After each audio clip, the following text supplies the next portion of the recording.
ぶ声がして目を覚ました Bismillahirrahmanirrahim. Assalamualaikum warahmatullahi wabarakatuh. Oke teman-teman, di video kali ini aku ingin mencoba sedikit menjelaskan dan mempraktekkan fungsi-fungsi lain dari array dalam PHP. Dan video ini dibuat untuk memenuhi tugas mata kuliah praktikum pemrograman web 1. Oke, untuk sekarang waktunya aku mau menjelaskan pengertian beserta contoh program dan output program dari fungsi-fungsi lain dari array dalam PHP. Jadi setelah kita ketahui kalau ternyata fungsi-fungsi array dalam PHP itu banyak banget. Ada shuffle, air short, key short, dan lain sebagainya. Nah, di video kali ini aku mau membahas 3 fungsi lain dari array dalam PHP selain dari yang aku sebutkan tadi. Nah, fungsi-fungsi tersebut adalah yang pertama ada array map, lalu ada array chunk, dan yang terakhir ada array push. Untuk penjelasan yang pertama ada fungsi array map. Apa yang dimaksud dengan fungsi array map? Jadi, array map merupakan fungsi yang digunakan untuk mengubah seluruh value dari array, di mana dalam proses eksekusi programnya nanti, fungsi ini akan memanggil fungsi lain yang akan memanipulasi value dari array.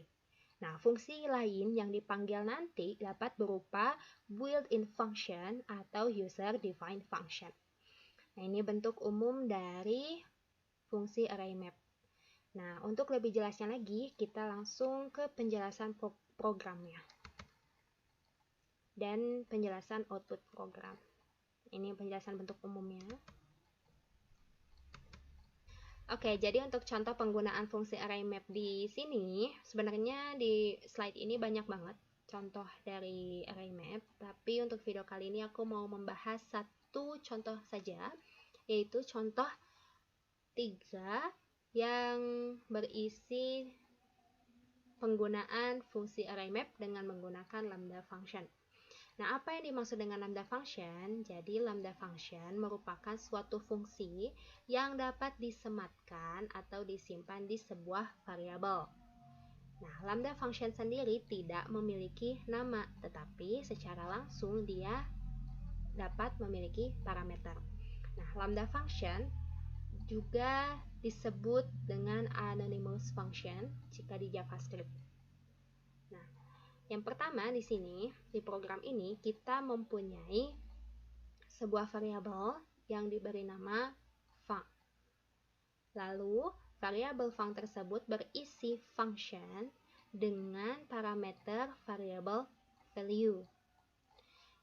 Lalu di sini ada return variabel value dikali 2 dan perintah untuk mengeksekusi program tadi yaitu dan perintah printr fungsi array map dengan parameter variabel func range 1 sampai 5. Nah,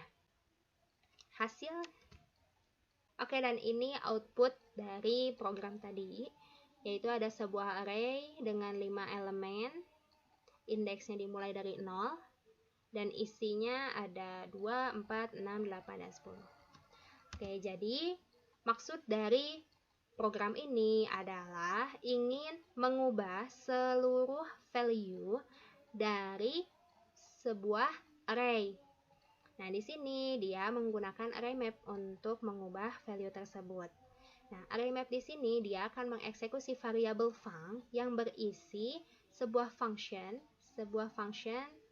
yang merupakan lambda function yang tidak memiliki nama, tetapi dia memiliki parameter yaitu variabel value, di mana nanti variabel value tersebut dikali 2. Makanya di sini ada return variable value dikali 2. Nah, return ini berfungsi untuk mengembalikan nilai atau hasil ke fungsi ini.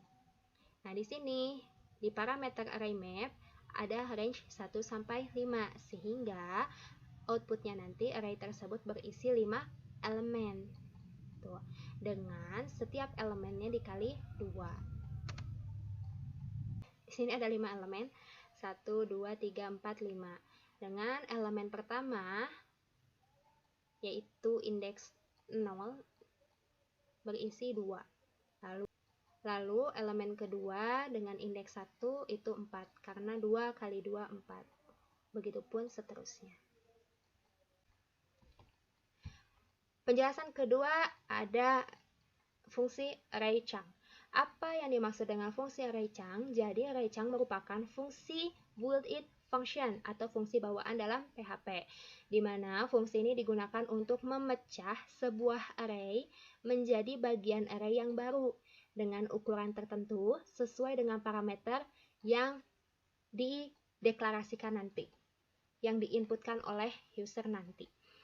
Nah, di mana potongan terakhir tersebut mungkin mengandung lebih sedikit elemen dari ukuran yang diinginkan. Nah, ini bentuk umum dari array chunk. Oke, kita langsung bahas programnya agar lebih mengerti bentuk umumnya juga. Oke. Nah, ini contohnya. Jadi, di dalam program ini kita mempunyai variabel yang diberi nama array alphabet. Nah, isi dari variabel array ini adalah sebuah array yang berisi elemen A, B, C, D, E, dan F.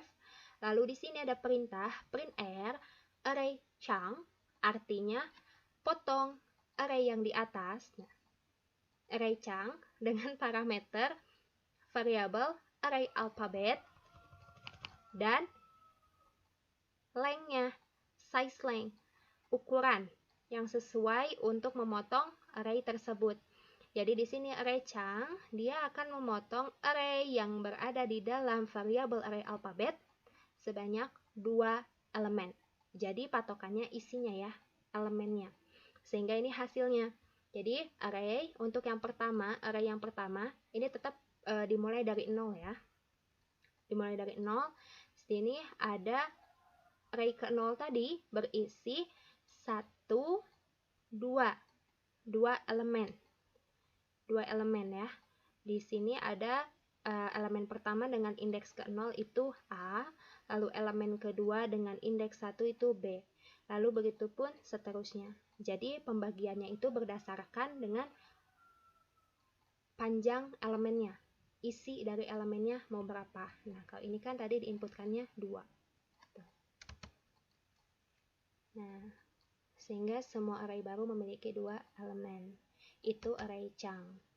Lalu yang terakhir ada fungsi array push.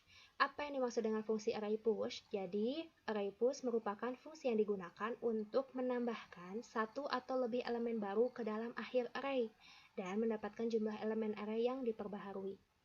Jadi fungsinya adalah untuk menambahkan ya, berapapun elemen yang kita inginkan. Nah, ini contoh, ini bentuk umumnya. Sini ada array push, lalu ada array, ada value 1, ada value 2. Dan ini contohnya.